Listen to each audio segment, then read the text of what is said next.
Happy Friday, everyone. I am here with my wonderful expat tax guy, Allen Pfeister, again. And today we are going to be talking about 12 tips you need to know for retirement.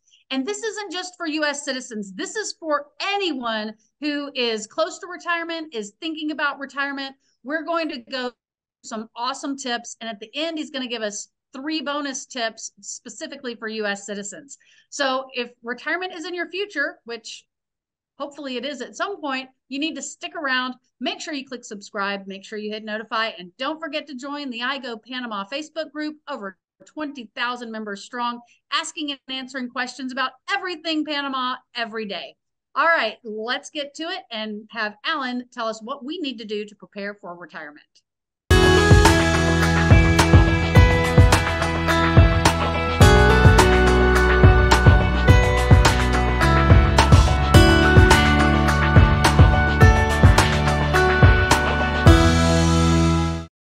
Well, hello, everyone. I'm Allen Pfeister, expat accountant, expat CPA. I focus on doing a lot of taxes, tax planning for U.S. citizens.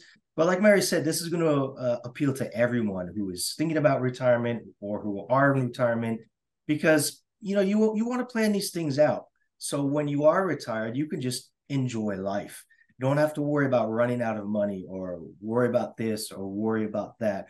So these topics are all a little bit broad. Some may apply to you more than others, but I would really like you to think about all of these and, just periodically think about them again, kind of maybe, go through and update some of these points, at least in your own mind. Seek a professional. If you do, a lot of these you could probably kind of work on your own and develop your own plan. But remember, the goal in retirement is to enjoy retirement. So get yourself set up straight. Keep your plans in mind, keep your situation in mind, and just go through and just every once in a while think about how you're doing in retirement, what you need to do financially, so you can just enjoy the rest of your time during retirement. Absolutely. Okay, so with that, let me just jump right in. Again, these aren't in any specific order, but let me just start with a big one right here, which is underestimating retirement expense. Okay, so this is a huge one, right?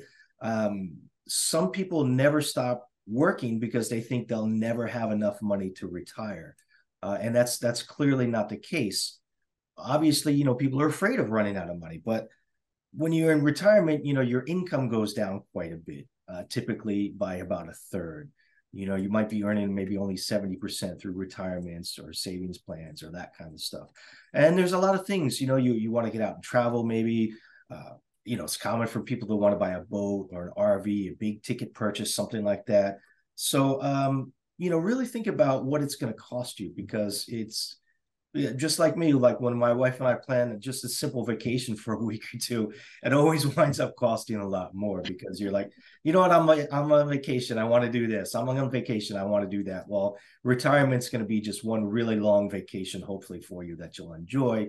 Just make sure you plan out all of these expenses. So what do you think are some of the main expenses people should consider?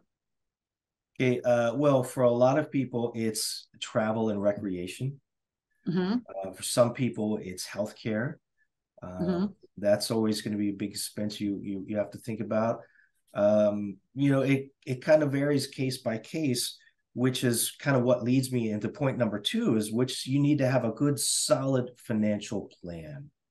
Okay, Yes. So there is the right balance between saving and spending. You want to go out and enjoy your retirement, but you don't want to overspend. You don't want to sit at home and do absolutely nothing every day. So just think about it. Like, what are your major expenses?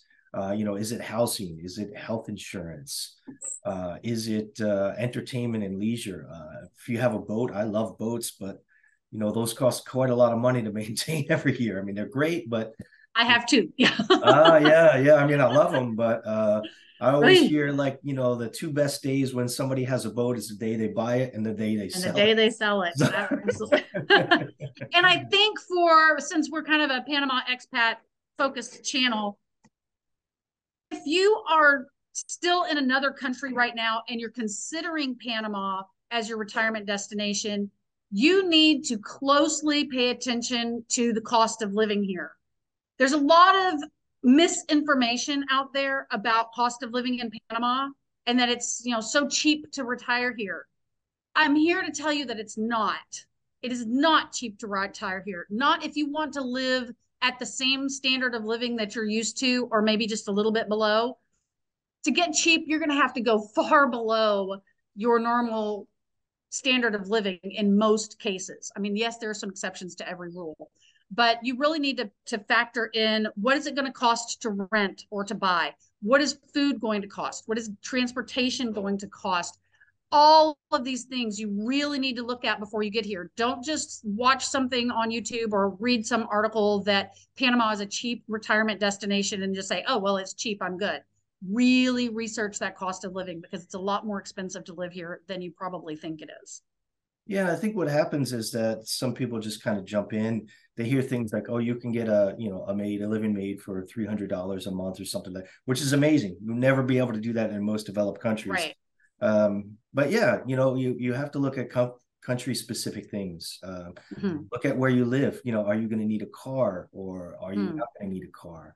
Some of these things, make a huge difference. So, really, really think about, what you need and really try to plan it out down to that level of housing and food costs and electricity. If you go to Mexico, electricity costs are through the roof.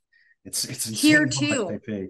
Oh yeah. Yeah, here too. If you're going to live on the beach and run your air conditioning all the time, I mean, you're looking at probably a minimum of $300 a month for your electricity. And a lot of people don't realize just how expensive electricity is here if you're going to be running that AC all the time.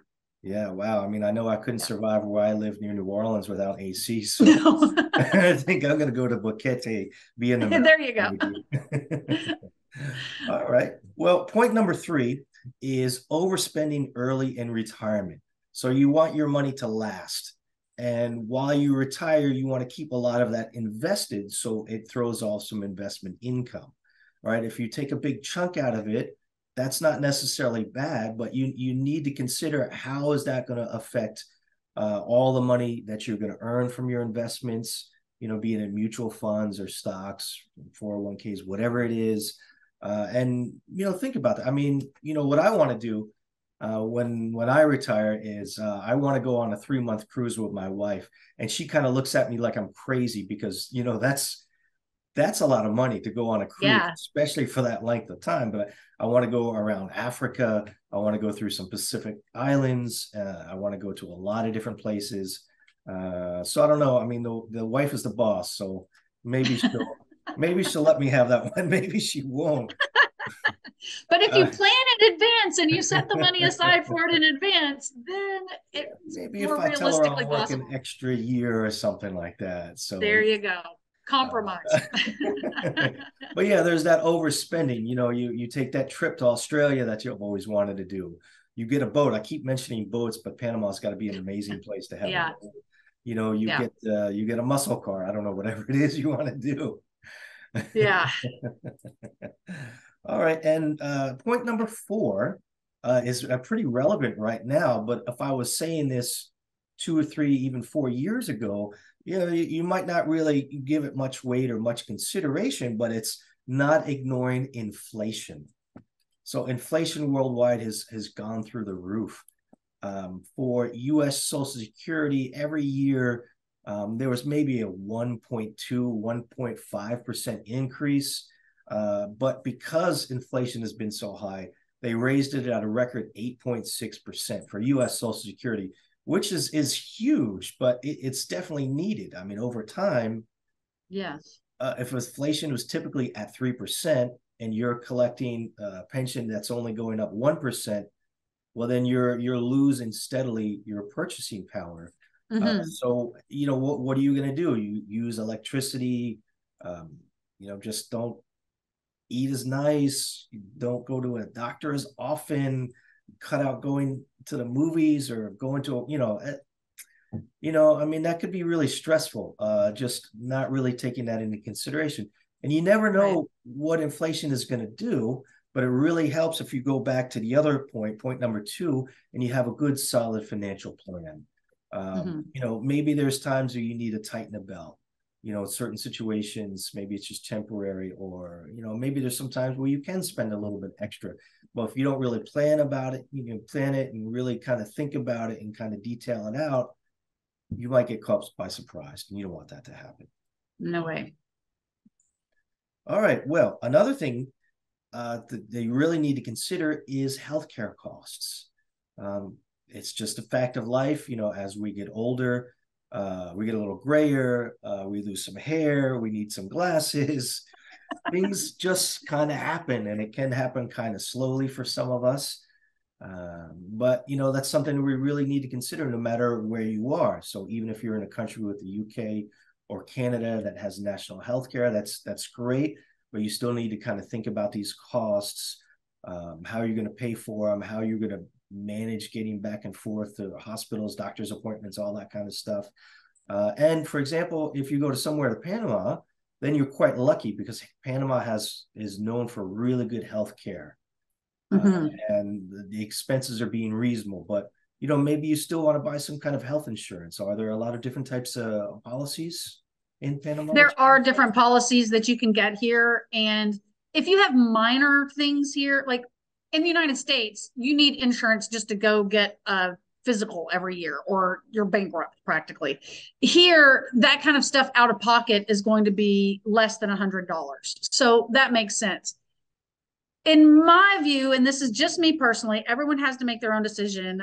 I would, here in Panama, because healthcare is good and relatively inexpensive. I have a video in our YouTube channel about my surgery that I had in a private hospital with amazing care, and the whole thing cost me $8,000 out of pocket with no insurance applied to it. So if you plan ahead for kind of minor to medium minor things and have that fund there, but then maybe some sort of a catastrophic type of insurance. So if something major happens, then you're covered. That's kind of how we're going to handle it here. Like the smaller stuff, we have enough that we can handle out of pocket. If something major is going to happen, then we'll have insurance step in for that. Yeah, see, that sounds like a really good balance between, between the risk of getting sick and then the benefit of having health insurance, and that's not the same balance for everyone. For example, right. When it comes to healthcare, you got to think about your family medical history. Well, in my case, I'm adopted, so I don't know what that Me is. too. Oh yeah. So many people are, we just don't even really realize it. Right. And my daughter, we adopted her. So I adopted one of my sons. That's great. I mean, all kids deserve a good home. They deserve a good life to start out. Absolutely. I was very lucky. I had some very good parents. I didn't wind up in an orphanage or anything. So I am very thankful for that. And not knowing that medical history, it's an issue. I mean, every time you go to the doctor, they want that whole list of who in your family has that and the other. And you're like, well, I don't know. Yeah. I mean, I wish I did. And my wife, on her side, they have some heart issues. So that's something we're going to be very careful about. So right. For me and my wife, we're probably going to be buying a lot of health insurance just to take that worry out of our minds. Absolutely. And another thing, point number 6 here, is related, but it is slightly different. And it's not considering long-term care, right? So a lot of us may be married or have a partner taking care of each other, or we might not. But long-term care really means what happens if you have to go into a nursing home? What happens if you need a nurse to come over to your house and spend a few hours every day or all day? These aren't normally covered under a typical health insurance policy. There are things to consider. I mean, if you have family members, maybe you can stay with them. But then again, maybe they won't be able to take care of all of your medical needs. And there's insurance policies for that. And it's never an easy topic to start discussing what are things going to be like when you're elderly. But with any luck, you have to. Yeah, with any luck, that's going to happen. You will make it, and you will be able to hopefully enjoy those final years of retirement in your life. live comfortably, and enjoy. But you do need to consider long-term health care. It's just a fact of life. Well, I'll say that Brian and I are in the process of building a house right now, and uh, we are considering that as we're building. We're building an extra bedroom, an extra suite in our house. So when we do get older and we're going to need more help, instead of having to go to a nursing home, we can hire someone to live in here in Panama. And compared obviously to the United States, having someone come in and live and cook for you and clean for you and do those sorts of things is relatively much more inexpensive than it would be in the United States. So we're kind of planning ahead in that direction. Yeah, that's good. And that's going to alleviate a lot of the stress and a lot of the worry. I mean, what if all of a sudden something happens and then you're stuck in a situation where you need to figure it out? No, it's so much better just to plan it ahead, take a little bit of time, realize this isn't the easiest topic always to talk about, but give it the consideration that's needed. Mm-hmm. All right. Well, let's shift a little bit to something maybe a little bit happier and a little bit more of a happier tone. In investments, right? I'm personally, I'm huge on saving for retirement. And I always try to encourage people, through tax savings or whatever to do so, because you need your money to work for you. Ultimately, one day you're not going to be able to work. So how are you going to, have enough income? You get your money to work for you. You invest. Mm-hmm. So it's very common for retirees to simply put their money in a very low yielding retirement account. If you go to some country like Japan, the post office has a savings account system that's very safe, but it doesn't give you any protection from inflation. You barely earn any money whatsoever. And they have massive deposits, but it's because people are worried about running out of money and about mm-hmm. losing their money. But you have to consider inflation in your investments as well. So, again, if you're making only 1% in your savings account, but inflation is 3%, you're really losing 2% even before considering taxes. Mm-hmm. So you might be losing almost all of that, earning almost nothing. You're going to be maybe in the red.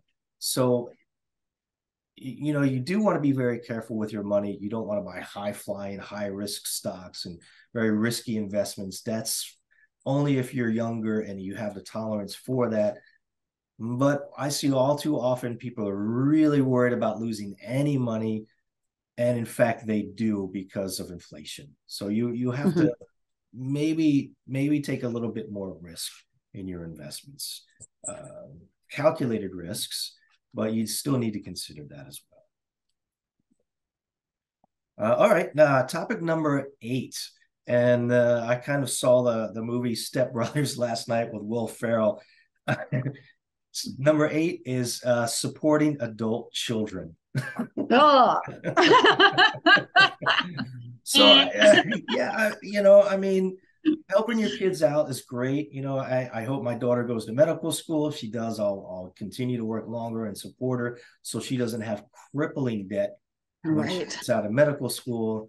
But if she's 34 and all she does is film herself playing video games, in my basement or something like that, I mean, it's the reality is some birds need to be kicked out of the nest, and that absolutely sounds cool, but if you don't, you got to continue supporting that adult child.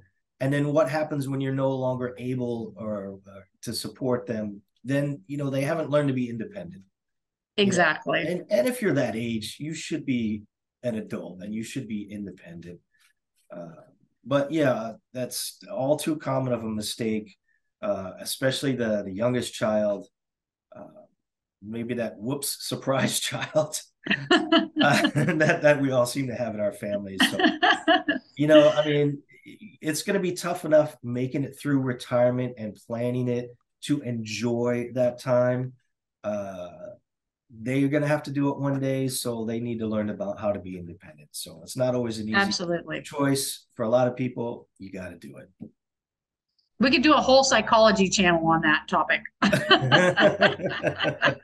Yeah. So But let's move along. Let's move on to point number 9, and that is not having a will or an estate. And it's better to do this in advance. Yeah. Oh, Mary, Uh-oh, don't say it. Don't, busted. don't say Busted. it. We're in the process of doing it right now, though. So if you are in Panama and wanting to get your will and your estate in order, stay tuned because we're in the process of that right now.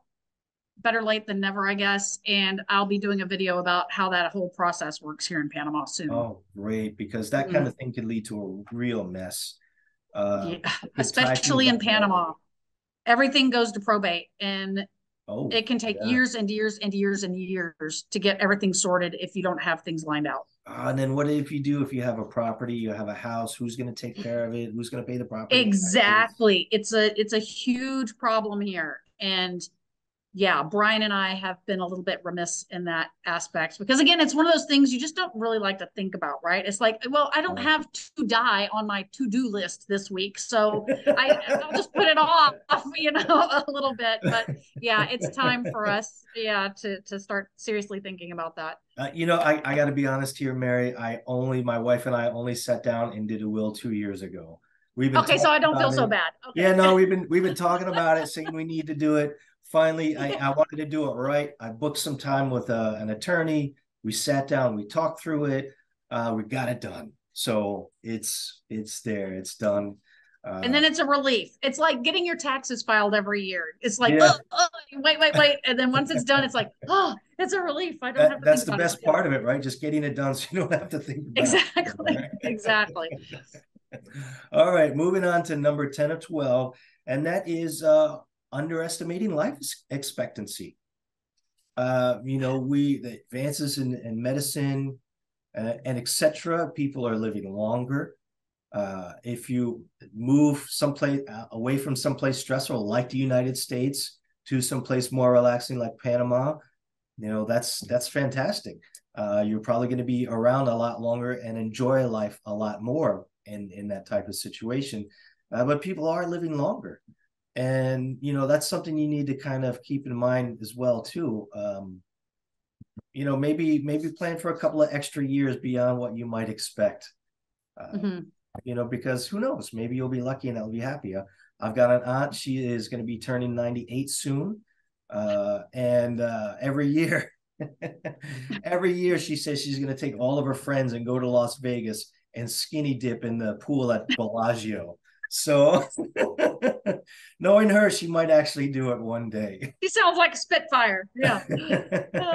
But I think she's going to be around for quite a while, which is great. We all love her so much. But yeah, you have to plan. Don't underestimate life expectancy. Who knows? Another one is not such a quite easy topic to talk about, especially if it's happened to you. But that's falling victim to scams or elderly abuse. This has almost happened to my mother. She gave me a call. Really? This was a scam that was well in the works for a long time. So she signed up for some kind of computer security package and had it for about 2 years. It seemed to be working well and everything. And then lo and behold, she gets a call one day and says, "Hey, look, I really made a mistake. I'm sorry. They said they overcharged her and they needed to send her $1,500 back." So, okay, yeah, great. Okay, so she gave the bank account information over, right? And then the next day she got a call and said, my boss is going to fire me because I was supposed to transfer 1,500, but I transferred 15,000. Yeah, can you please check your bank account? Can you, and actually what they wound up doing is getting into her account. She doesn't have online banking, thankfully, but they created a login ID for her, and they were able to move 15,000 from her savings account to her checking account. So she saw that 15,000 come in, right? And then she went to wire the money to them, and it was in India, and the bank wouldn't let the wire transfer go through. So she's Thank goodness. Yeah, I know. And then she called me, and then I'm like, no, not at all.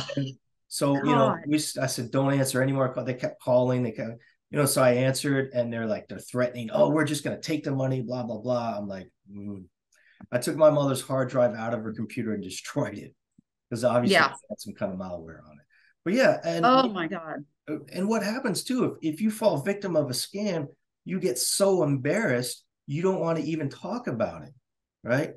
And what's even more deviant is a lot of scammers know this, so they'll come back around with a different scam. They'll say they're from the government or from the police, Mm-hmm. some sort of authority.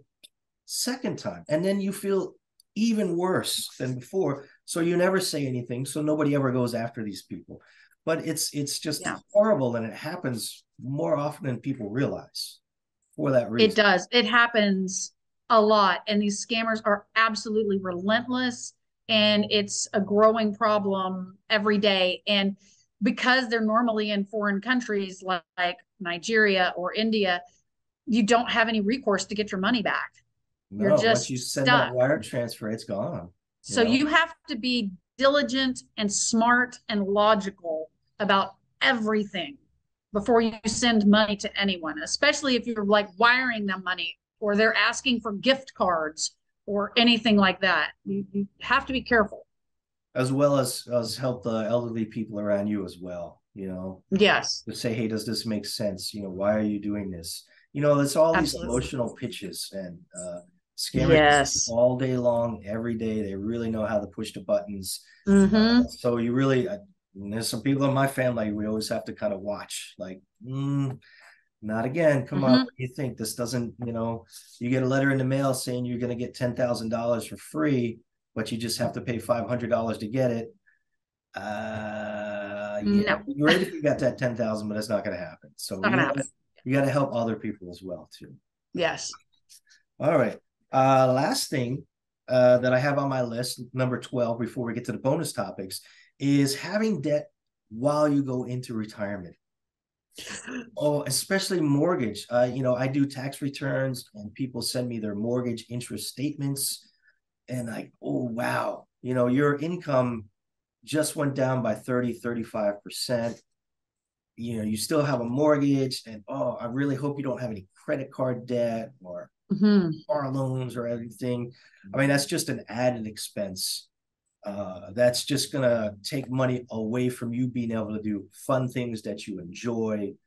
It might even be better to work a little bit longer if you have to, just to get rid of the debt.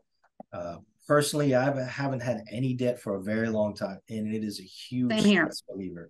Yeah, it's Yep. it's huge, and you don't realize how much you actually will spend on a car note and a mortgage and credit card balances, student loans. I paid those off quite a long Mm-hmm. time ago, but if you really sit back and add up how much you're spending on it, it's It's it's out of control for way some more people. than It you think. really is. I mean, I had a motto way back. It's 20 years ago now. It was debt free by 2003. Oh, That was my nice. motto, to get out of credit card debt. And I stuck to it, and no more credit card debt.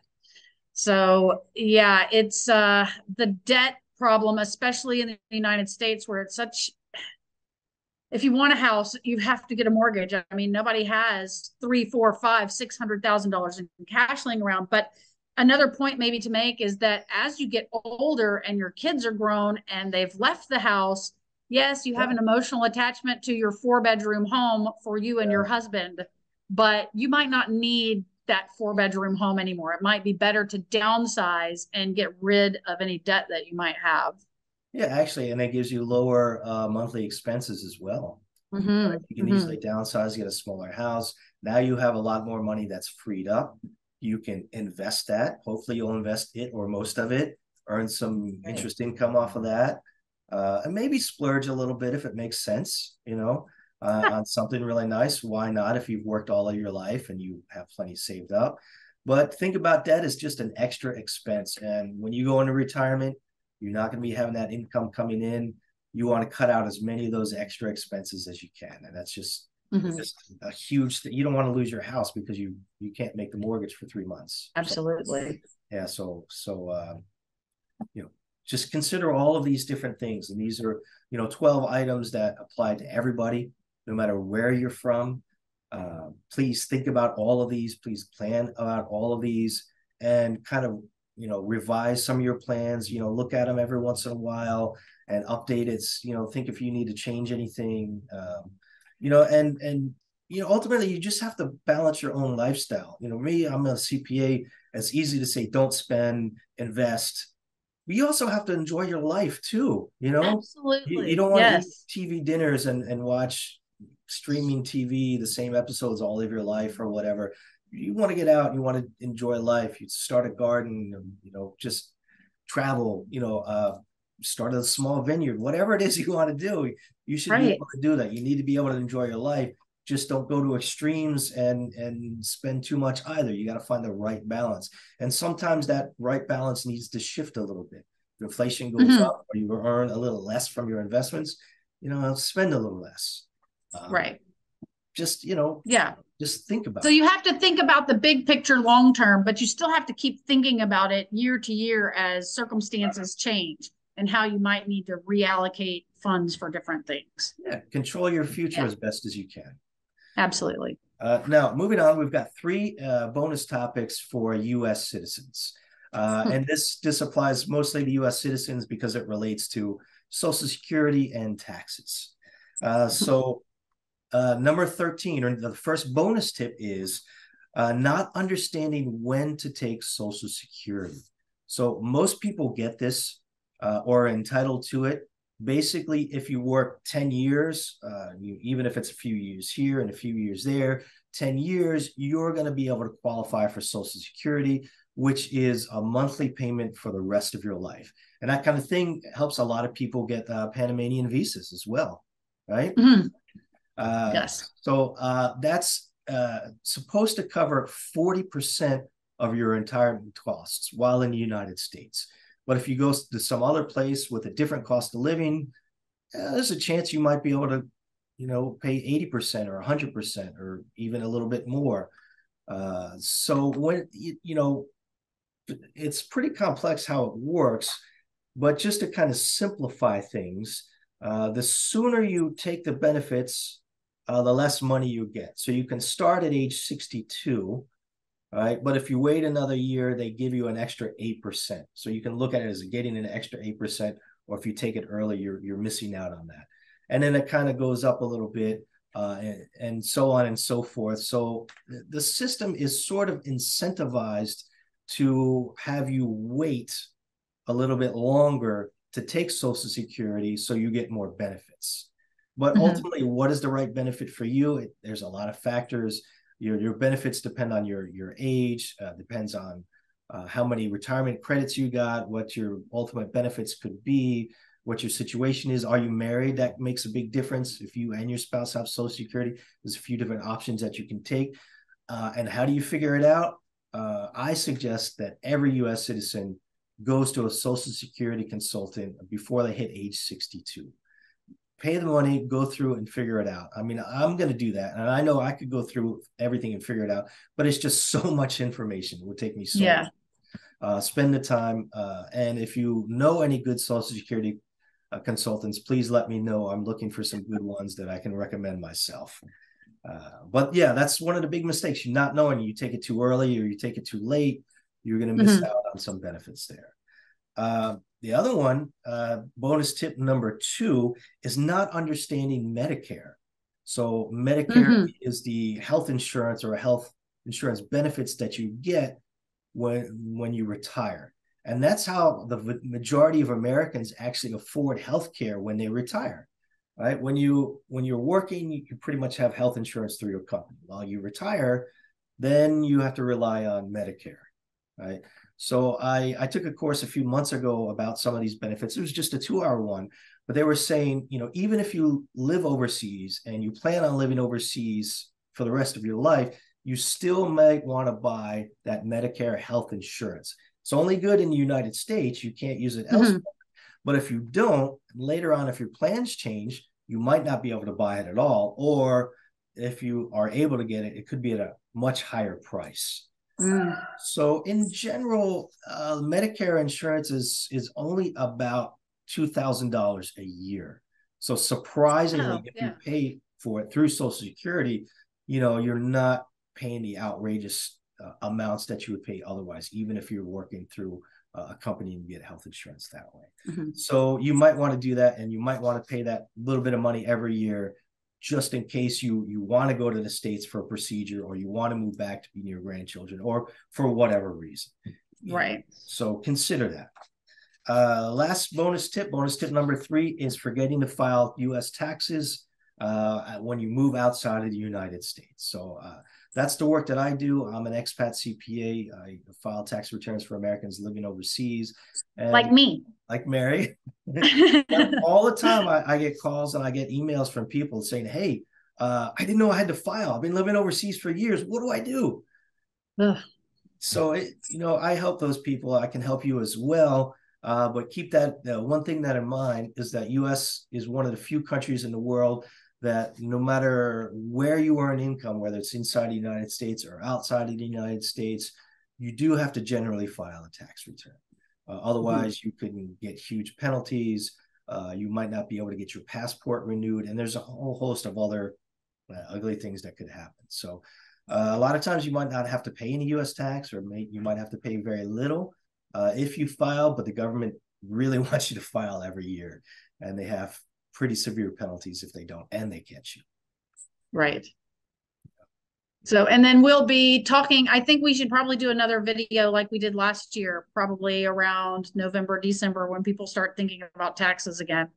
Yeah, there's a lot of surprises. People don't realize that they have to report. A lot of them is if you have bank accounts outside of the United States, you have to report them if they're over a certain level. If you create a foreign company outside the United States, which a lot of people do in Panama to protect their property. They have a Panamanian corporation.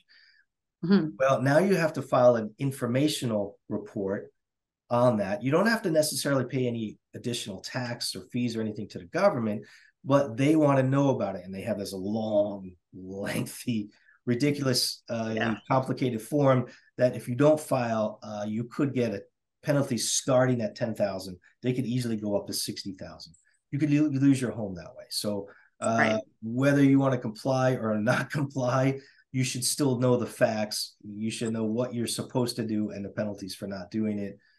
So yeah, definitely tune in for our video for that later on in the year. Absolutely. Yeah, it's important stuff, guys. All of this, retirement, U.S. taxes if you're a citizen of the U.S. and how that affects you. I mean, look, I'll be honest, I hate all that stuff. I hate it. I absolutely nobody hate it.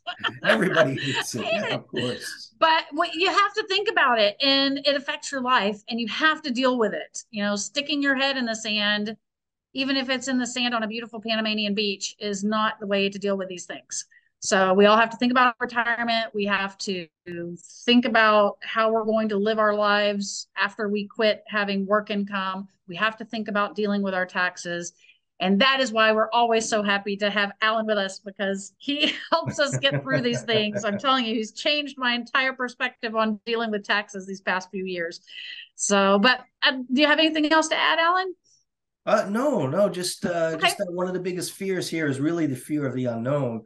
So if you do all this planning, you think about all these things, you make some plans, that's going to take a lot of that stress, a lot of that fear out of the whole process, which you don't want, because you want to be enjoying your life. Absolutely. During retirement, before retirement, your whole life. So some things like taxes, yeah, everybody hates them. They're bureaucratic. They're a nightmare.